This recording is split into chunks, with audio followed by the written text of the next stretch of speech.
Welcome to the Queer Witch Project, your resource for all things queer and witchy. I am Damona Peacock, a fabulous, non-binary, neurospicy, ordained queerdo with a fascination for all things symbolism, cycles, and patterns. And I'm Moonkittee, your queer femme poly kitchen witch and proud geek. Today's topic is 1 year. Oh my goodness, it's a look back at a year of Queer Witch Project. Holy heck, we made it a year. Who would have thought we would have stuck with it? I know, this is impressive. It's been Yay! fun. Yes. And it just kind of feels like it just keeps getting better. hmm I So, feels like we're starting to get a groove of what we want to say and what we want to do. and we still have like lists of topics. Yes. We haven't run out of ideas. Nope. And we've had a few people contact us to hmm be on the show or offer us guidance. Sometimes it's a suggestion that's already on our list, hmm but that's okay because I know that there's interest. Exactly. And I like that. It is great. It's been fun. Yeah.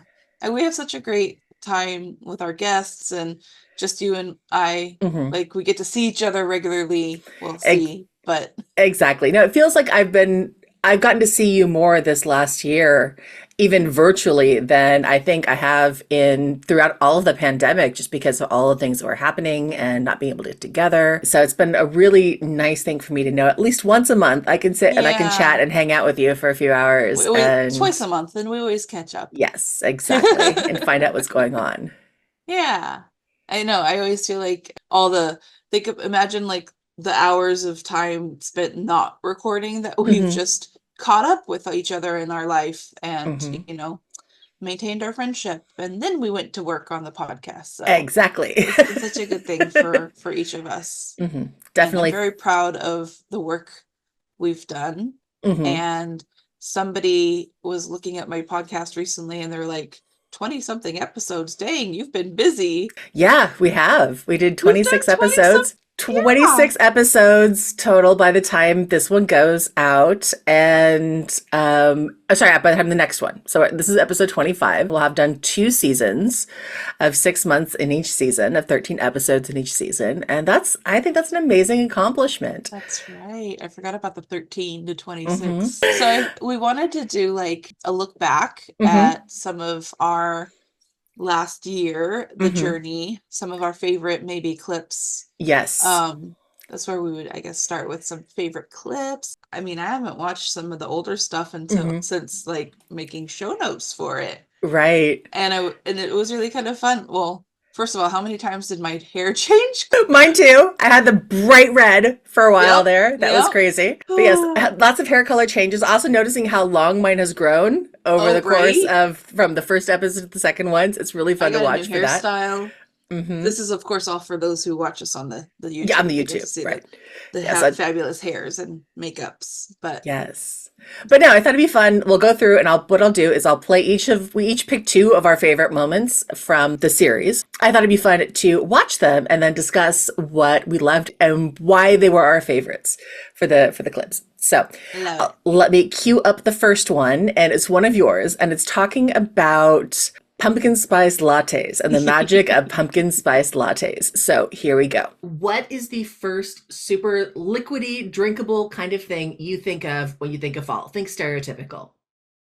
Oh, well, the first thing that I see people posting about when it comes to fall is like, it's PSL season, pumpkin spice latte, Exactly. your spicy So, drinks. uh-huh. And that's one thing. Now, I'm going to throw out the thing that the potential for a pumpkin spice latte, especially if you make it yourself, that's a potion. I could, yeah. Yeah, I mean, we did talk about how all of the different plants and seasons have, hmm energy or vibration meaning hmm behind it. Right. So, like, for example, pumpkin spice. So, the pumpkin spice latte does not generally have pumpkin in it. It's the pumpkin spice, right? Which you goes That's what into a you put in pumpkin like the pumpkin pie pie. and everything else. So, the idea of pumpkin spice is generally cinnamon, ginger, allspice, cloves, and nutmeg. Now, cinnamon is a highly used, constantly over and over spellcrafting ingredient because what Yes. cinnamon does is it actually connects the planes. It connects your emotional plane, your astral plane, and your physical plane, and it helps break the magical boundaries across all different planes. So it focuses on multiple different levels. Huh. Now, ginger has kind of that healing energy and that kind of protection, which if you're going into fall, you're going into winter, you're going to want some of that extra healing, immune boosting energy to kind of help boost that immune system, make sure that you make it through the winter season okay. Allspice is more of a spice that's used for increasing power. So it's amplifying all the other ingredients of the cinnamon, of the ginger. Like Cloves the zero are in numerology, the exactly, it's the lens. amplifier. Mm-hmm. Cloves are protection. So again, protecting from the cold in the winter months that are happening, and also a little bit of cleansing. So getting rid of fall is about letting go of the things that aren't Yes. serving you so you can grow into the next thing. And nutmeg helps heighten that spiritual connection. So it's really a matter of, are you drinking this with intent or are you making this with intent? So you can make this yourself and really put all those things into it with intent. But I would also argue that if you just want to go to your favorite cafe and have it made, if you are drinking it with intent, that intention that you are putting into it, especially if you put your hands over and focus some energy in it, you are actually turning that into a potion that is going to be helpful for you. That is a powerful potion. That's the clip that has like all of the magical properties of the different spices that you find in PSL and how it does kind of become a magical potion if you choose to either make it and or drink it with Mhm. intention. Right. And I just thought that was like one of my favorite of our little rants. You mentioned that you liked several of the pumpkin spice latte Yes, rants, but that was the first one that kind of I thought was the best that kind of encapsulated it because it it does does. go over It has the everything. wisdom. One of my other favorite things was when we were like, let them have their PSL. Let them have their Yes. pumpkin spice lattes. Don't Yeah. yuck on someone else's yum. I mean, Yep. seriously, people. Hey, I'm all for it. I mean, there's not actual pumpkin in it because that'd be gross. I I'm not yeah, I'm not a huge pumpkin fan. I'm Yeah. not a big winter squash fan. I love summer squashes. I love zucchini and yellow squash and all those, but winter squashes, even butternut squash, I'll take it a little bit if in a ravioli that's toasted with brown butter and a few other things, but I'm So not a kitchen big witchy of you. I am not a pumpkin fan, unfortunately. That was our first one. I thought it was great, and I appreciate Yeah. that was fun and the magic of that one.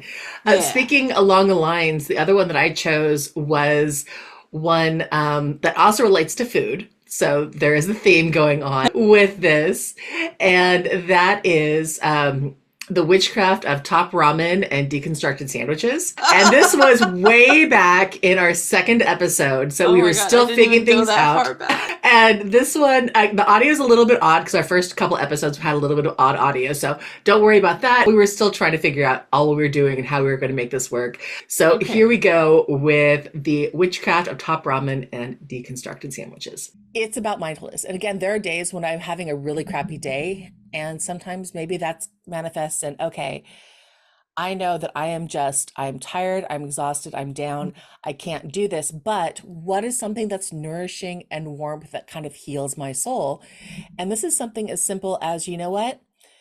Top Ramen has a existing connection to me. And if I'm just tired and I don't want anything else, I know that I can make something in 4 minutes that's warm, that fills the space in my stomach and still has a connection to my past and my history that helps feed that soul portion that helps me then move into something bigger and something better.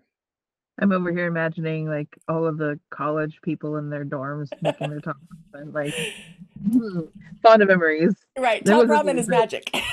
yeah, that's that like if you gotta feed yourself and you're short on everything, focus, time, money. Exactly. And if you don't have the energy to put together a sandwich, eat the eat the ingredients individually. There is nothing that says you have to put it all together. So just eat what you can, do what you can to feed yourself in that nourishment in that moment. I really appreciate the neurodivergent accommodations over here. Yes. Deconstructed sandwiches are a magic of their own. Yes, they are. And then some people make it really fancy and call it like charcuterie or something. Yes. Exactly. All you need, a handful of crackers, some cheese, Right? and To me, maybe a meat or meat byproduct, or not byproduct, but a meat substitute of some sort, something protein based and filling, and you got a charcuterie board. yes. I realized I didn't talk about why I have this link to Top Ramen, other than saying it was part of my past. What it was is growing up, my grandmother, as a treat, when I would go over to her house, would have Top Ramen. So even like 7 or 8, it was to me associated with going over to my grandparents' house, Aw. where I was so warm and welcome and always loved, and it was always a Aw. safe space for me. So Top Ramen still has that connection of being a safe space So sweet. of it. And then now, later in life, of the various stages, I also used it many times when I was through early 20s, where I use it as the base of noodles for any kind of stir fry. And then my current partner has like, I just want some top ramen. So I made some top ramen. And he's like, oh my God, I make it differently, but your way is so much better. And even to this Ah, day, if I can't sleep, we'll make hot nudes, as we call them. that's so cute. We'll make Hot hot nudes, nudes. the hot nudes, and yeah, it's top ramen, it's Oh, chicken that's top so ramen, cute. the way I make it, and they love it, and I I, love it, and it will put me instantly to sleep. I definitely got through my most recent viral whatever illness that I had Hmm. with cup of noodles. Hmm. That just hit the spot. Hmm. Again, there's But that something about the salty, yeah. sweet Have nourishment. you ever That's what your body needs. eaten them raw? It's like I don't Yes. even have the 4 minutes to cook this. I'm just gonna put the seasoning on and eat them like they're chips. One of my best friends in high school used to bring a packet of raw top ramen for lunch. She would break it up, dump the powder on it, and that's what she ate. And actually, I have now. You speak about it. I found Snacks. this is in the snack box. It's a Korean bulgogi flavored top ramen, Oh wow. and it's meant to be eaten cold. It's meant to be just Cool. crunched up and raw and munched that way. So I still, to this day, as you can see from this packet, have it right close next to me to be able to snack on it. I love it. I'm here for that. Totally here for it. I love the deconstructed sandwiches. I went out to the lake with a friend. We decided to hit up the Rayleigh's on the way, and it's a Hmm. fancy Rayleigh's. And I was just like, charcuterie. All we need is crackers, a cheese or two, a good salami, Hmm. and I was eating really yummy deconstructed sandwiches. Absolutely. It's the best. It's It's the best. magical. It's an easy picnic. But yeah, Hmm. any kind of nourishment in your belly is there's alchemy happening there. Hmm. It's giving your body the fuel it needs to think, to move. Hmm. All right, moving on to the next one. We are going into your favorite topic. We're talking about numerology. Of course, I had to pick a clip from the numerology. Nothing wrong with that. I love the numerology episodes, and I do because I'm fascinated by. You've taught me so much about numerology over the years, Yay. and I really am fascinated by it and how it all relates to everything else. How it's its own separate branch, I guess you could say, of magic, but it's like everything else intertwined with everything as it comes through. Yep, So I do love this. Okay, so this one is in episode 11, which was our queer numerology. of course it was. Of course it was. And so I know I talk a lot about the life path number, and I'm not sure if I mentioned it, but like your birth date Hmm. will eventually you add it up and you can reduce it down and it'll get you an idea of what your life path number is. And the life path is essentially supposed to be like if you want to get paid to do what you love, find a job or a career that is in alignment with the vibration of your life path number. Hmm. It's kind of something what I'll go to help people if they're looking for like how can I get paid to do what I love? What Hmm. career should I be devoting my time to work towards? That sort of stuff. That makes Or absolute even just sense. want to talk about soul purpose. Yes. No, having a life path of 5, I can totally see that in a lot of ways that influence has been there with Hmm. the job that I chose, with wanting to break free of a lot of things. I can see those Your love for resonant symbols coming through quite often. your love for travel, your Hmm. wanderlust. I think it's really kind of funny too when you get to know people. Like I see the 5 balances really well with your sun sign being a fire sign. Hmm. I feel like those two feed each other a little bit. Just a little bit. Sagittarius with a 5 life. Woof. Yeah. Yeah, the wonder, the exploration, the endless curiosity. That's the thing. I am and always will be Alice. Whether I'm diving, it doesn't matter what rabbit hole I'm diving down, I want to know why. And yes, I recognize that sometimes we are all mad here, but the curiosity is always there to see what is next, what's happening, where can we go, Yeah. what can we do from here? I really love your metaphor there of being Alice in Wonderland that's constantly curious and always willing to head down the rabbit hole. Because while I was watching that, I kind of laughed to myself and I'm like, well, technically, almost every podcast episode we do, every Right? topic we choose is a rabbit hole. And Mhm. we can really only go so far in, the limit of a podcast episode time-wise. We don't want to bore. I can't go for 7 hours, but I could. I probably Right. could go for 7 hours.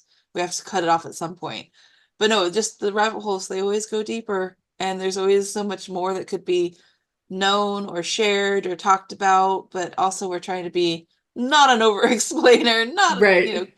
keeping it summarized or succinct.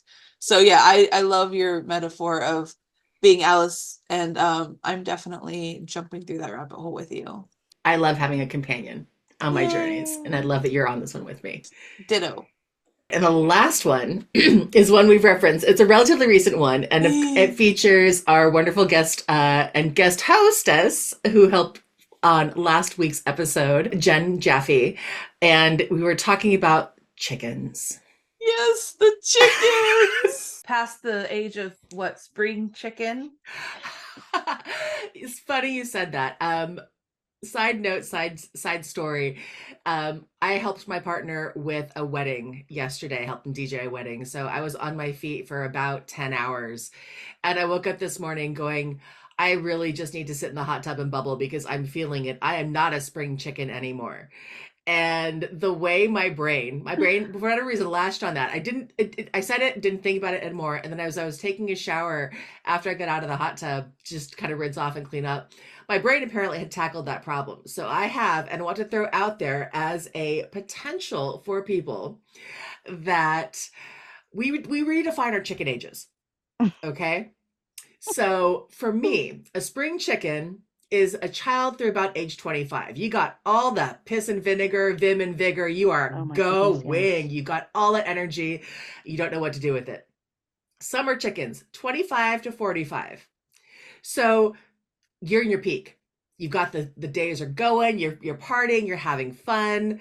Once you cross 40, you can still party, but you're starting, it's like the 1st of September, right? You're still technically summer, but you're starting to like be ready for fall. Right? So 40 to 45, you're at that point going, you know what? I can still party like a rock star when I need to, but I'm looking forward to slowing down maybe a little bit. And then 45 to 70, you're a fall chicken. And 45 to 7, you've got your pumpkin spice latte, you've got your cup of hot cocoa. You are starting to embrace those cozy cable knit sweaters and looking forward to the cooler days and the hell snugglier yes. nights and everything like that. And then 70 plus, you get to be a winter chicken. And now, again, you have those days where it's Christmas and you want to party, or New Year's, you want to party, but you're sensible. It's like, you know what? I'll go out, I'll have a blast, but you know what? I'm going to sleep in the next morning. And I am going to be just ready to curl up by the fire with a book and just be happy and embrace who I am in this moment. And it's okay that I've slowed down. I can still do it when I need to, but it's just that moment of quieter reflection, being who you are, accepting where you've at. You've gone through the shadow stages, you've gone through all of that, and being a winter chicken. So I love that's my idea Love of ages it. of chickens. Well, and I love that we always talk about the spring chickens, but now we're going to start talking about the summer chickens. The chickens. I and know. the fall The autumn chickens and chicken. Yeah. Not- And the Not winter just a chicken. fall chicken anymore. I'm ready for the end of my summer chicken. I'm the September 1st chicken over here. No, I'm just kidding. Still summer, but not quite. I love how much traction the chicken reference got, because That's where it started, but it's Mhm. definitely been brought up on multiple occasions since Yes. then, and we were still talking about the PSLs. Yes, exactly. So chickens and PSLs, that is a year. Right? We also talked about like magical stuff, and We did. almost all of the Almost all of the Of the Sabbaths, except for the couple that we forgot. To be fair, we started our first episode on Litha. So we didn't do a Right. Litha episode because we talked about queerness and pride and all of that and how that intersection is. still figuring out what we were Mhm. doing. Exactly. And when we fell into wanting to talk about these different, holy days of paganism, it kind of fell in line, and we'll have to figure out what we're going to do next year because we've already covered all of that. I know, right? Yeah. But no, I know we have Litha coming up, which will be next week, our next episode. We will round out that year with Litha, Yes. and then we realized we totally forgot Lammas and Lunasis. Yeah. So we will catch that The up bread later. holiday. The bread holiday will be coming in a future episode, And then we'll have the whole collection. and then we'll have them all. Yeah. Just like Pokemon. Exactly. It's a lot easier to collect the Sabbats than it is to collect all the Pokemon, I gotta say. Do you know why you can't play hide and seek with the Pokemon? Why is that? Because they'll Pikachu. I got that one from Beltane Celebration. We were swapping jokes, and I really liked that one. I love that one. That's Yeah. great. Those were our favorite moments. And again, there were so many other really good moments that we could have picked. Yeah, And we we just had can't be making too long of an episode. exactly. And we had amazing guests that I want to Yes. shout out to all of our amazing guests that we had this year too. And we've got more amazing guests coming up in the We next sure do. next season. A couple other things that I thought would be fun to add. I say in my intro that I'm a proud geek, and there were definitely a few geeky tangents that I went on, which I will add here next. Let's see your geeky montage. Man, I love me some Star Trek when they start just, fucking with that concept. But Oh God, I just finished watching Strange New Worlds, and oh my God, it's so good. I know this is a side tangent and everything else, but you were talking Star Trek, but no, seriously, Damona, you need to watch Strange New Worlds. So the original series is here. This one is meant to be a prequel to the original series versus the movie spinoff. So it's got James Kirk, and it's got other things in there in different ways, but it's really about Captain Pike and Rebecca Romaine is Una Chin Riley #1. It's like taking the very first pilot episode of Star Trek and what happened to the crew before that first pilot episode was shifted to TOS. Okay. Which it's beautiful and humorous, and they have a musical episode. And that musical episode I love that. is so good. Well like Buffy the Vampire Slayer musical episode level good. It is just so beautiful and spot on, and they have diversity. There is non-binary characters. There is just so much of it's so good. It's what you wanted Star Trek to be, and would have been in the 60s if they weren't developing again the stereotypes and brushing at the prejudices against at the time. Right. But it's taking all of those modern things that we are now acknowledging and as open and available, and putting it forward in that Star Trek format, which is just... Well, I mean, winter time's a really great time to like cozy up on and binge some, because I do like binging a series or two. Well, as a kitchen witcher. As a kitchen witcher. Kitchen witcher. I mean, and is there any way I can get Henry Cavill involved in my kitchen witcher-y? Sure.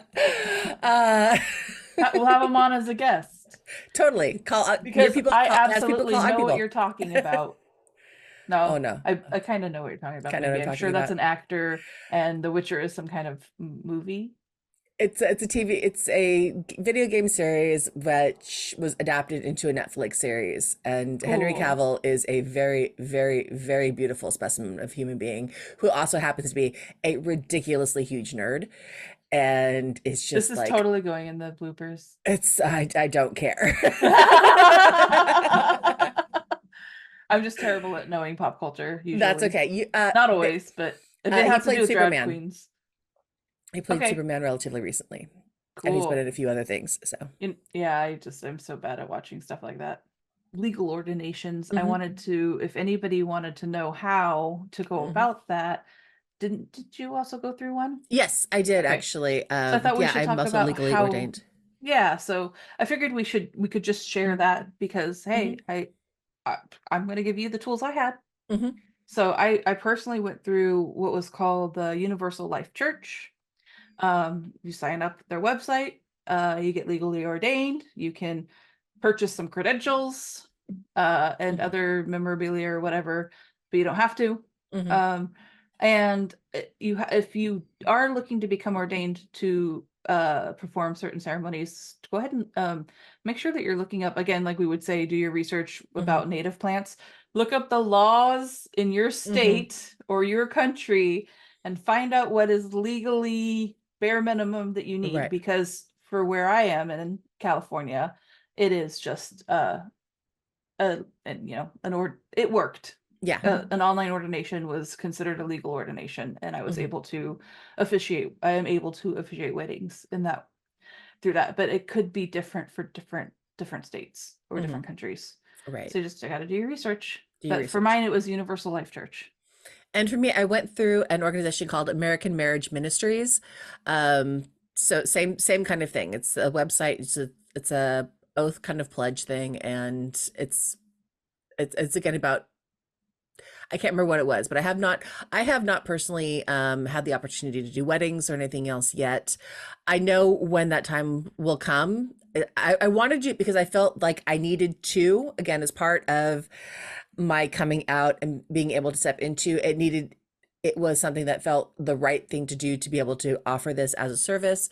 Um, so if it comes out that's the right thing, I know it'll come to me. I think for you especially, you have a different energy, so I can absolutely see why people gravitate towards you as like, yes, I want you for that. Whereas I am a very different kind of energy, and there will be some point in time, I have no doubt, where I will officiate a ceremony of some sort, whether that's a Yeah. hand fasting or whether that's an actual marriage.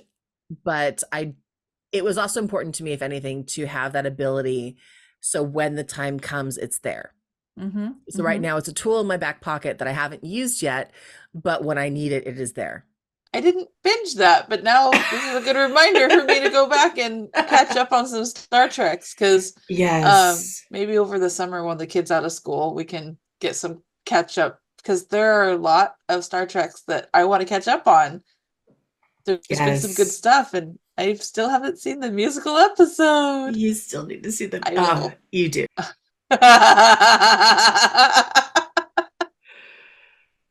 Not getting pop culture references. Witchler. And I have to say, I was so offended when you called it the Witchler. This is who I am talking about in this clip. This, my dear, this is Henry Cavill. Okay. He is a very, very, very, very pretty human. You go away. And that's them that's Liam Hemsworth who's going to be taking over from him, but this is Henry Cavill as the Witcher. Okay. Not my favorite with the blonde looks, but you can get the gist. So this is who we are talking about. It has a very Superman. That's because he was Superman. Oh, okay.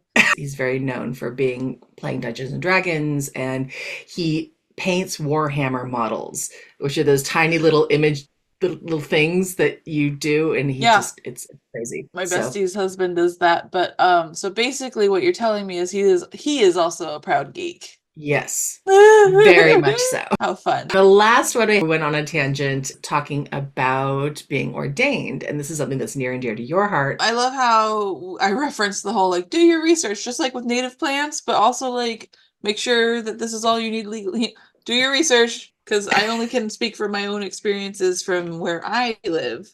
But yeah, I love the ordination information. I think it's really important, because I think it is a tool that absolutely is useful and needed in a world where more people are becoming queer, more people are looking for alternative ways to celebrate that's not necessarily tied to a church of some sort. And I think this is a fantastic way. You know, looking back and watching us stumble, especially when we go to the way early stuff without the best like sounds.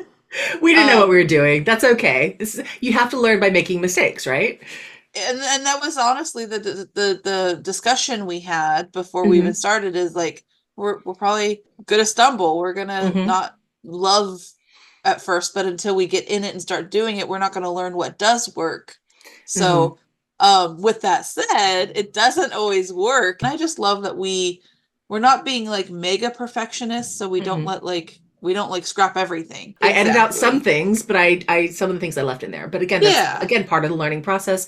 And for me, learning how to edit to a way to make it flow. And you were doing such a great job, and I'm so Thank appreciative you. of all the work that you do, and floored by it too. So, and grateful that I can do my part. It's fabulous. Damona is our front contact person because you are much more you are so much better at the peopling than I am. Guest coordination, all of that stuff goes to Damona. Yeah. I do a lot of the scheduling and the back end and the editing stuff. And I'll do the silly show notes. Yes. I also love appreciate how those my notes. plan was to never watch or listen back to any of this until I had to do the show notes. And I'm like, well, you're already doing so much, so I can't say no. I guess I'll have to listen to myself. And the best thing that I tell people, my best experience with doing this podcast is Mhm. that when I did start listening to myself, I discovered that I didn't hate it. Mhm. I was so afraid that I would be so critical of myself, Mhm. but instead I'm just like, that's me. Mhm. That's me. It's nothing bad.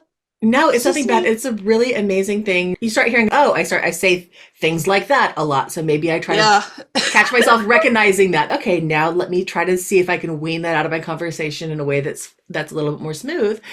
But I We think say, it's I hear let's be honest a lot Mhm. because my brain immediately goes to did you say lesbianness? I do remember though that in re-recording one of our episodes, it was the tarot episode. That Mhm. was the first one where we're like, I think we can do this better. Like tarot is both of our forte. We're very experienced with it. Mhm. I think we can do that one better. Well, we re-recorded it, and in some ways we did it better. However, upon gathering my things for the re-recording, there was one deck I couldn't find. I could not find it, and that was the deck that I wanted to use in that episode, and it didn't get used. And I wanted to use it because A, it's really cute, and B, it has a queer artist who is its creator. It's called Under the Bed Tarot. I did not find it under the bed, but I did look under the bed because where else would you look for this tarot? Right. And it's such a cute, it's basically about little under the bed monsters, and they're all black and white, and every card has some kind of little monster on it, and it's like cartoony, but it's also a little dark. And I feel like the creator was so beautiful with the way they use their language, and like I felt like even I want to say maybe it was the death card or the tower card, but the way they wrote it was just still so like, hey, it's okay. We all go through bad things, and you're going to get through this one too. Here's about the author. Lark Malachi Gray is a queer weirdo who feels too much. How relatable is that? You can find him online at larkmalachi.com and find his podcasts at #ruthless.com. So I love this deck, and because I couldn't find it and use it when I wanted to, and now I have it, I was going to pull a message like I was going to before. Awesome. So let's wrap up this season and wrap up this year with a Yes. message from the Under the Bed Tarot. What message do we take with us from this past year's experience into this future year's experience? Because we're going to keep going. Oh, We're yeah. not done yet. We have a It's lot nice more to to look cover. back, but I'm also looking forward. What do we got? All right. We got the tower. Okay. He's a little zappy monster. He kind of has like this little zappy energy coming out of him, zigzags, and he's got like a little snake tail. And he's looking like, why? Why'd you have to pull the tower? But to be fair, I actually did pull it upside down. It was reversed. So I'll read the tower, and then I'll read its reverse meaning. The tower card is upheaval. There's really no way to soften this card. The tower is a warning or a confirmation depending on its position within reading. If the card is in the past position, it's basically that was absolutely awful. While in the present or future position, it's a call to brace for impact. The tower reversed often indicates that you are avoiding the upright implications of this card. Rude. If you need to make a change that will upheave your life, but you're putting it off, this is a signal to stop avoiding it. Sometimes it's confirmation that you are slowly rebuilding from the ashes of the tower upright, and serves as a reminder to focus on building something better than you had before. That right there, building something better than we had before. Yeah. I think we learned a lot this Yes. year. And I appreciate that the tower is change and is dramatic change and massive change, and to brace for it. Because I think in the future episodes we have this next coming year, there is going to be a lot of adaptations and changing and adapting to what we need to do. So I'd like the warning. Thank you. Yeah. Thank you, Tower, for that warning of stuff to come. I'm hoping that will mean growth. I mean, in the sense I that agree. everything is shifted and hopefully we will be able to expand to a wider audience. That's what And- I was gonna say. I think we talked a lot about slow and steady wins the race, and this is gonna be a slow roll, and maybe we won't get a lot of interest at first. And only in the last month or two, I've been getting a lot more feedback, a lot more comments, a lot more interest. So I'm feeling like that is a shift from this being casual to being something that we take a little bit more seriously. Maybe polish up some more of our skills. Who knows? But I definitely, having to do this episode here and looking back, I had to tell myself, don't be embarrassed. Don't be embarrassed. It's not your best work, but maybe our best work's yet to come. The tower for me brings the ego death, right? Like, this has become more than just us. Yes. This is more than our own little, ego journey. This is, it's really honestly been about building some community and giving voice to the other queer, neurospicy, eclectic, solitary witches out there that just want this information without all the gatekeepy stuff of, traditions and ritual practices that we don't have access to. Exactly. And I love the fact that when we look at the metrics and stuff, it's not just the US.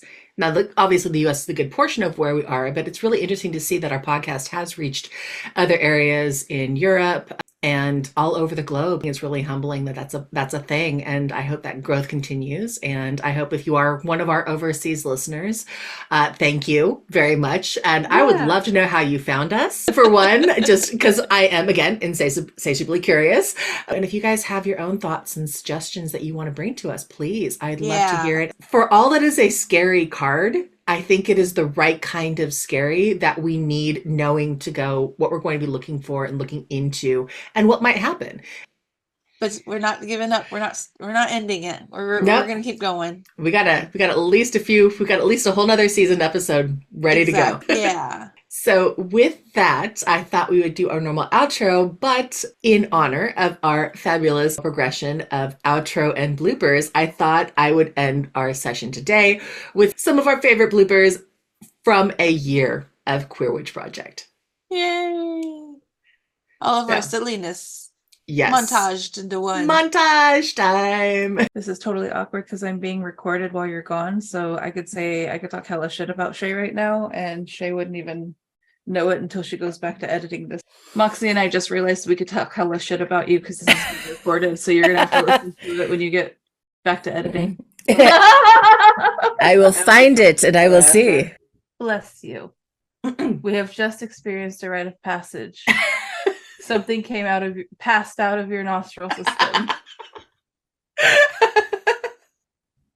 I'm also totally still talking right now because I'm stalling for time to figure out why I didn't figure out what page I want to be on long before this moment right here. Sticky notes. Good. There we go. Yeah, I know I should have sticky noted it, but I am not somebody who is prepared for anything. Yes. Do you have your notes up?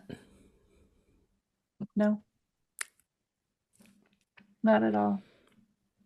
Why do you know me so well? I do. I just had to unlock my phone. But the script is in my head, right? Right? Totally. Yeah. I hear myself doing it all the time.